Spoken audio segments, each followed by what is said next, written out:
आप सभी का हमारे चैनल में। जैसा कि आपको पता होगा कि आज हमारा चौथा लेक्चर है, जिसमें हम आपको पढ़ाएंगे use of gerund, infinitive, it and there as a subject. कि मतलब जीरंड और इन्फिनिटिव और इट और देयर का यूज एक हम सब्जेक्ट के रूप में कैसे करते हैं। इसके पहले 3 लेक्चर हो चुके हैं, जिसमें पहले लेक्चर में आपको बताया गया था द सेंटेंस और उसके काइंड्स। दूसरे लेक्चर में पार्ट्स ऑफ द सेंटेंस, जो कि सब्जेक्ट और प्रेडिकेट होते हैं। और तीसरे लेक्चर में पार्ट्स ऑफ द सब्जेक्ट, जो कि होते हैं डिटरमिनर, एडजेक्टिव, नाउन और एडजेक्टिवल फ्रेज। इन पे जो है चर्चा की गई थी। अगर आपने वो वीडियो अभी तक नहीं देखे हैं तो देख लीजिए, उसके बाद ये वीडियो देखिए तो आपको समझ में आएगा। इसके पहले एक छोटी सी इन्फॉर्मेशन कि हमारा एक न्यू बैच चल रहा है, जिसमें आपको बेसिक से एडवांस तक इंग्लिश पढ़ाई जाएगी। ये जो बैच है ये class 9, 10, 11, 12 SSC, CHSL, CGL, CPO, MTS, bank, NDS, EDS और ऑल कॉम्पिटिटिव एग्ज़ाम के लिए काफ़ी जो है महत्वपूर्ण है। तो दोस्तों आज का जो मेरा टॉपिक है वो यही है, use of gerund, infinitive, it and there as a subject. तो चलो दोस्तों, बिना देरी किए हम वीडियो की शुरुआत करते हैं।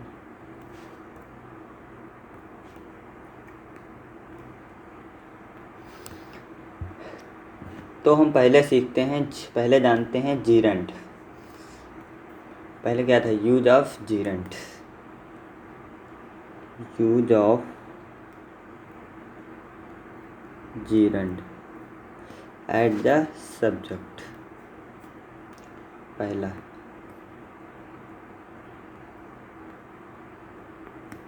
As a subject. तो ये जानने से पहले हम जानते हैं व्हाट इज जीरंड। जीरंड क्या है, मतलब उसी में बता देंगे आपको, ठीक है? टेंशन ना लो, सब समझ में आएगा। Gerund, use of gerund as a subject. तो जीरंड क्या होता है? जब किसी वर्ब की फर्स्ट फॉर्म में आईएनजी लगा दी जाती है। वर्ब की फर्स्ट फॉर्म में आईएनजी लगाने से जीरंड बनता है। और इतना ही नहीं, अगर ऐसे वर्ब के फर्स्ट में आईएनजी फॉर्म लगाएं तो ये तो वर्ब की आईएनजी फॉर्म हो जाएगी। लेकिन यहाँ पे हम क्या बनाना है? जीरंड। तो जीरंड क्या होता है? वर्ब की फर्स्ट फॉर्म में आईएनजी लगाने से जो है जीरंड बनता है। और मेन पॉइंट यहाँ पे क्या है? ये जो है नाउन की तरीके से कार्य करता है। किसकी तरीके? नाउन की तरीके से कार्य करता है, उसे हम कहते हैं जीरंड। ये जो जीरंड होता है जो है, ये डबल पार्ट ऑफ स्पीच या नॉन फाइनाइट भी कहलाता है। जैसे नॉन फाइनाइट या डबल पार्ट ऑफ स्पीच भी कहते हैं। अब जैसे कुछ पहले जीरंड ही जान लेते। जीरंड के कुछ एग्जांपल, जैसे हमारी वाक एक वर्ब है। वाक क्या है? वर्ब। इसमें हमने क्या लगा दिया? आईएनजी जोड़ दिया, ये बन गया वॉकिंग। इसको हम यूज किस में करेंगे? एज अ सब्जेक्ट के रूप में यूज करेंगे, ठीक है? तो तब इसका मतलब क्या होगा? वॉकिंग का मतलब क्या हो गया? टहलना। वॉकिंग का मतलब टहलना हो गया, ठीक है? इस पूरा और एग्जांपल ले लेते हैं, तो पढ़ा रहने दो वॉकिंग। इसके बाद हम एग्जांपल लेते हैं। मान लिया ईट ले लिया, ईट, इसमें आईएनजी लगा दिया, क्या बन गया? ईटिंग। इसका मतलब क्या हो गया? खाना। हमने स्मोक ले लिया, स्मोक, इसमें आईएनजी हमने लगा दी, ये क्या बन गया? स्मोकिंग, मतलब धूम्रपान करना।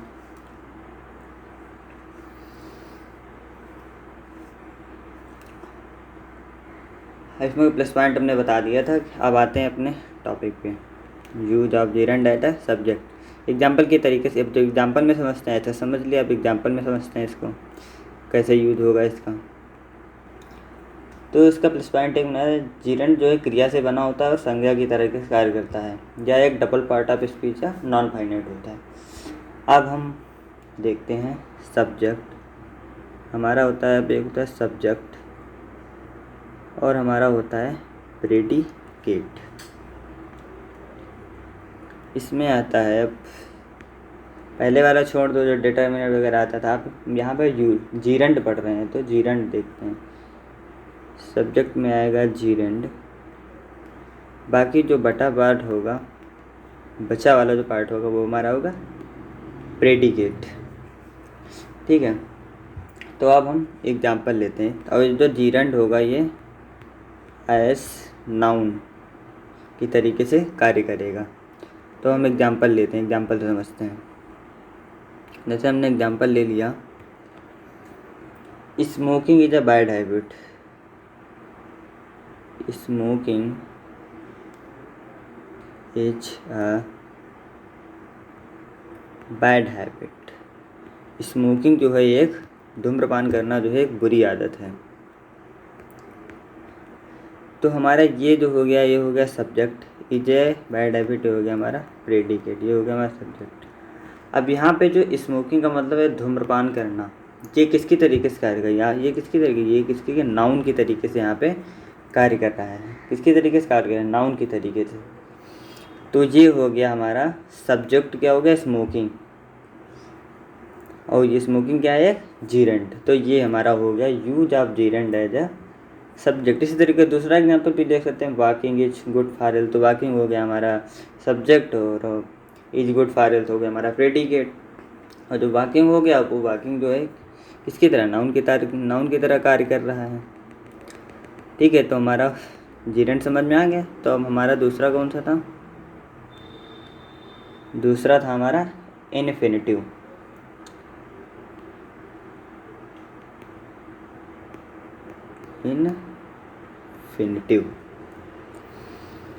इन्फिनिटिव क्या होता है, इन्फिनिटिव जो होता है, अगर हम वर्ब की फर्स्ट फॉर्म से पहले टू लगा दें। वर्ब की फर्स्ट फॉर्म से पहले मतलब फार्मूला क्या बनेगा, टू प्लस वर्ब की फर्स्ट फॉर्म, मतलब वर्ब की फर्स्ट फॉर्म के पहले अगर टू लगा दें, और इसमें भी एक पॉइंट है, और ये एज अ नाउन मतलब नाउन की तरीके से कार्य करें, तो ये हमारा होता है इन्फिनिटिव। अब हम एग्जाम्पल इसके इन्फिनिटिव के कुछ एग्जाम्पल लेते हैं।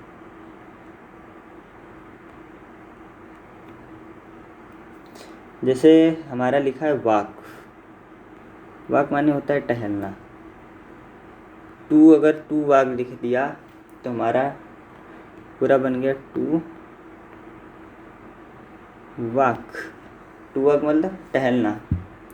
टू लिख दिया, कम लगा दिया आगे, ये हो गया टू कम, इसका मतलब क्या हो गया, आना। तो इसमें क्या हुआ, ये हमारी वर्ब की फर्स्ट फॉर्म हो गई, ये भी इसके पहले हमने क्या लगा दिया, टू लगा दिया।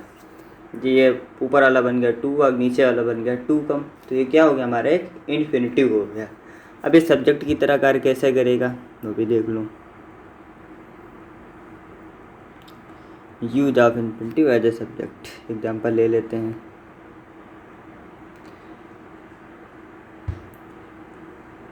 कि टू स्मोक, मान लिया टू स्मोक, एग्जाम्पल हमने ले लिया, to smoke is harmful. To smoke हमारा क्या हो गया, सब्जेक्ट, ये क्या हो गया हमारा प्रेडिकेट। तो मैं मतलब किससे, सब्जेक्ट से। टू स्मोक हमारा क्या हो गया, इन्फिनिटिव, यहाँ पे टू ये वर्ब की फर्स्ट फॉर्म, और काम किसकी तरह कर रहा है, सब्जेक्ट, मतलब एक नाउन की तरीके से कार्य कर रहा है। तो ये हमारा हो गया इन्फिनिटिव। तो ये ऐसे इस प्रकार हमारा ये होता है यूज ऑफ इन्फिनिटिव, मतलब use of infinitive as a subject.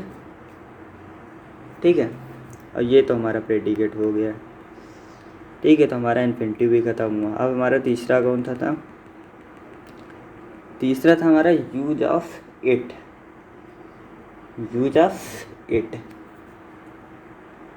अगला भी देख लेते हैं, यूज ऑफ इट। इट जो है एक प्रोनाउन है। इट क्या है? एक प्रोनाउन है। देखो इट जो है ये एक डम्मी सब्जेक्ट है, अर्थहीन कर्ता इसे हम मानते हैं, अर्थहीन कर्ता, इसका कोई अर्थ नहीं है, इसे हम डम्मी सब्जेक्ट भी कहते हैं। इट जो है ये एक प्रोनाउन है, यह अकेला जो है नाउन के स्थान पर वर्ब से पहले लिखा जाता है। कब लिखा जाता है? ये अकेला जो है इट जो है नाउन के स्थान पर वर्ब से पहले लिखा जाता है। जैसे एग्जांपल लेते हैं, जैसे हमने एग्जांपल ले लिया, इट इज़ कोल्ड टुडे, आज ठंड है, आज ठंड है। इट इज़ कोल्ड टुडे, आज ठंड है, तो हमारा इसमें सब्जेक्ट क्या होगा? इट। ये क्या हो गया हमारा? प्रेडिकेट। और ये लिखा किससे गया? ये किसके जगह पे लिखा गया? नाउन, मतलब नाउन।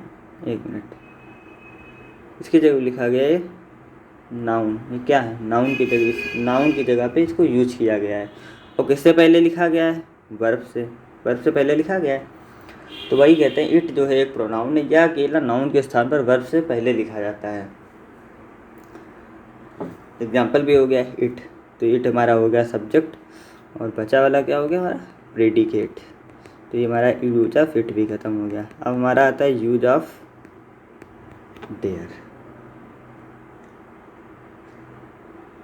ये भी जो है एक डम्मी सब्जेक्ट है, ये भी एक डम्मी सब्जेक्ट मतलब अर्थहीन करता है। जो सब्जेक्ट की तरह, जब इसको सब्जेक्ट की तरह यूज किया जाता है तो देयर का जो प्रयोग होता है इंट्रोडक्टरी होता है, इंट्रोडक्टरी होता है। मतलब अतः वाक्य में जो है इसका अर्थ नहीं लगा, वाक्य में जो है एक इसका जो है अर्थ नहीं लगाया जाता है। जैसे हम एक एग्जांपल लेते हैं, ऐसे समझ में नहीं आएगा, एग्जांपल से ही समझ में आती थी। जैसे कह दिया कि एक रानी थी, देयर वाज अ क्वीन। अब कब से क्या कहा गया? एक रानी थी, एक मतलब ए, रानी मतलब क्वीन, थी मतलब आज। तो अगर देखा जाए तो ये सब्जेक्ट तो इतने में, एक ये सेंटेंस इतने में कंप्लीट हो जाना था, लेकिन नहीं, ऐसा नहीं होगा। इसलिए इस सेंटेंस को सही करने के लिए इसको जो है देयर का यूज किया गया। तो हमारा देयर जो हो गया यहाँ पे सब्जेक्ट हो गया, और ये क्या हो गया? प्रेडिकेट। इसका अर्थ नहीं लगाया जाता, इसका जो है अर्थ नहीं लगाया जाता, लेकिन यहाँ पे एक जो है ये सब्जेक्ट की तरह पे यूज किया गया है। अब और एग्जांपल जैसे सुन लो, लिखना नहीं, सुन लो। जैसे हम बोल दें इट इज़ वेरी डार्क, बहुत अंधेरा है, तो यहाँ पे क्या इट यूज किया गया पहले, तो इट हमारा सब्जेक्ट हो गया, इज़ वेरी डार्क हमारा प्रेडिकेट हो गया। अब बोल दें एक राजा था, एक अच्छा राजा था, मतलब क्या बनाएंगे? There was a good king, तो वाज अ गुड किंग हमारा हो गया प्रेडिकेट, और देयर हो गया हमारा सब्जेक्ट।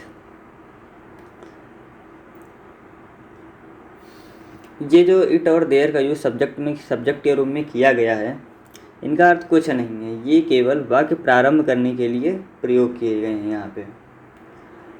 यहाँ पर जो है इट को हम क्या कहेंगे? इट को हम न्यूट्रल कहेंगे, न्यूट्रल लिख के बता देते हैं। अच्छा, पहले देयर को हम बोलते हैं इंट्रोडक्टरी,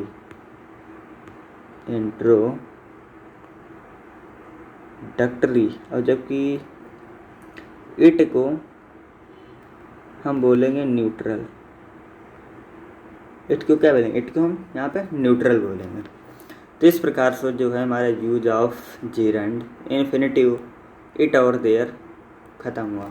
हमें उम्मीद है कि आपको ये समझ में आया होगा। अगर फिर भी ना समझ में आया हो तो हमें कमेंट के माध्यम से अपनी प्रॉब्लम्स बताएं, तभी हम समझ पाएंगे, वरना आप जानो फिर। ठीक है, तो हमारा जो अब नेक्स्ट टॉपिक आने वाला है, नेक्स्ट जो वीडियो आने वाला है, वो किस पर आने वाला है? Practice sheet. नेक्स्ट वीडियो में जो अभी तक हमने पढ़ा है, जितना अभी तक हमने पढ़ा है उसकी हम प्रैक्टिस शीट करवाएंगे। समथिंग कितने क्वेश्चन तक करवा दें? अरे समथिंग सही से देखा जाए तो 20 से 30 क्वेश्चन हम आपको करवाएंगे, जिससे आपको दिक्कत ना जाए। तो क्वेश्चन कहाँ से पूछे जाएंगे? क्वेश्चन में पूछा गया जाए, क्वेश्चन में देखो पहले तो पूछा जाएगा सब्जेक्ट और प्रेडिकेट के पार्ट्स के बारे में पूछा जाएगा, मतलब सब्जेक्ट और प्रेडिकेट के पार्ट में पूछा जाएगा कि सब्जेक्ट कौन सा है, प्रेडिकेट कौन सा है।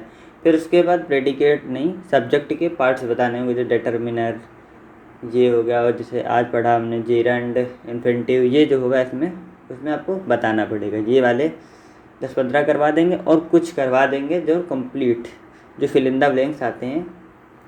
जैसे दिया होगा ब्लैंक, दिया होगा ब्लैंक इज इंटेलिजेंट, और आपको ऑप्शन दिए होंगे दैट टाल बॉय, आपको ना फिल करना होगा दैट टाल बॉय इज इंटेलिजेंट। ये वाले कुछ करवा देंगे बेसिस क्वेश्चन। तो मिलते हैं आपको नेक्स्ट वीडियो में। तो नेक्स्ट वीडियो देखना ना भूलें, अपनी प्रैक्टिस कर लेना नेक्स्ट वीडियो देख के।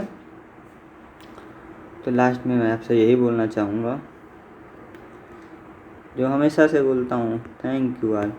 आप सभी लोग इसी तरह अपना प्यार बनाए रखें, हमको सपोर्ट करते रहें, हम भी आपके लिए कुछ अच्छा करेंगे। धन्यवाद। अपने चैनल को, अपना ही चैनल समझो, अपने चैनल को सब्सक्राइब करो, लाइक करो, दोस्तों को शेयर करो, उनको इस बारे में बताओ ताकि वो भी पढ़ें। धन्यवाद।